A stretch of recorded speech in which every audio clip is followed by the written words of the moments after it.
Proverbs 18:24 says, "A man of many companions may come to ruin, but there is a friend that sticks closer than a brother." Welcome to my childhood playground, which is called Beachmont Baseball. And I spent all my waking hours here as a kid. My dad was on the board, and so even off season, we'd come out and manage the fields and things. But during summers, boy, I was here all the time. And I still am benefiting from many things that happened out here as a child. One of which is I have a close friend who I have had for 47 years. Now I'm rounding off. It may be 46, maybe 48, but my friend David and I met here at Beachmont. In fact, probably right on this field number 1. It used to be the smallest field. They've since added a t-ball field, but back when I was a kid, the only thing out there was a big dirt pile that I used to play on all the time. And though this was the field that you played on as a little kid, t-ball, 7, 8, 9, 10 years old. And so this is where David and I started our friendship, right here on field 1, about almost 50 years ago. Almost now 50 years ago. In fact, in preparing for these videos, I called him last week. We've stayed in very close contact. Our families hang out, and we've been friends for years. And he gave me some ideas, and he wanted me to remind you that some of the things that we do as a child will stick with us for a long time.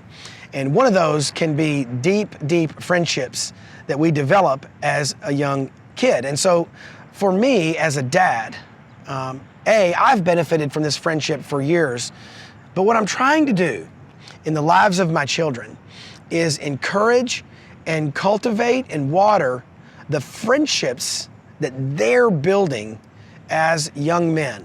Now, I only have boys, maybe you have daughters, but our sons and daughters, are we, Dad, leaning in to our kids' friends? I remember receiving a letter one time from David's dad, John Hare, who just passed away about 6 months ago.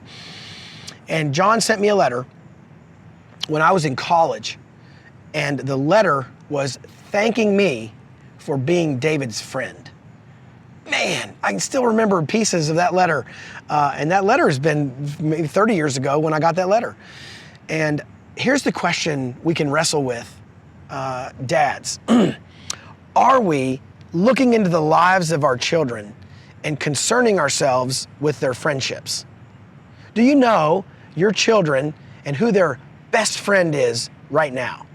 If you went and interviewed each of your kids, would you be able to answer the question, who's their best friend? Who's their inner circle? Who are they kind of running with? When they go to school, who do they want to sit and eat with? When they're at college, who do they hang out with when they have free time? Are we leaning into that? We as a family have decided to try to do that as often as we can.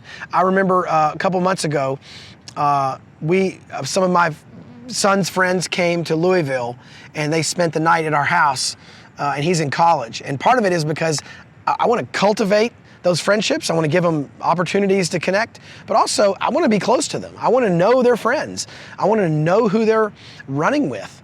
And I can probably imagine, even though I didn't ask her, I can imagine my mom was really glad that I had a friend like David.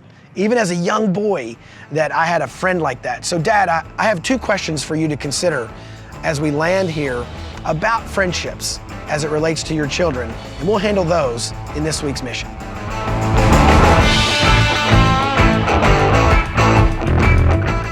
So Dad, 2 questions for us as we talk about friendships. One is, do you have any? That's the main question. I have a gentleman that I know right now who's walking through a difficult season. And one of the reasons the season for him is so difficult is because he has no friends. He's isolated himself from basically everybody. And he's built this little island, and it's gotten smaller and smaller over the last several years, where he's kind of the only guy on the island. And that's not because people haven't rowed up to it and tried to be his friend. It's because when they rowed up, there was gunshots, and so they turned around, they rowed away, not real ones, but metaphorical. And so he's built an island where he's friendless. What a rough and difficult way to go through life. And so Dad, do you have any? Do you have any friends? And if you don't, can you cultivate some? Can you cultivate some? Do you not have them because as people have rode up, you've kind of shot at them too, and no one's perfect, and so you've made them all know that, and that's why you are kind of at a place where right this moment, you don't have a lot of friendships. Or secondly, do your kids have friends? And who are they? Can you lean into that? So this week, could you consider doing two things? One, invest in a friendship. It could be as simple as sending someone a text message. Hey man, thanks for being a friend. Can we grab coffee? It could be something so simple like that. And secondly, invest in your kids' friends. So is there something you could do where you could pull your kids and their friends together? Could you create an event and host them over for a barbecue? Is there anything you could do to create an environment where your home or your presence is like soil and your kids are gonna have friendships that can be cultivated in that soil? Can you do something like that so that your kids experience deep, rich, abiding friendships? And can you lean into those relationships? I challenge you to do it this week because you're not a father on accident, so go be a father on purpose.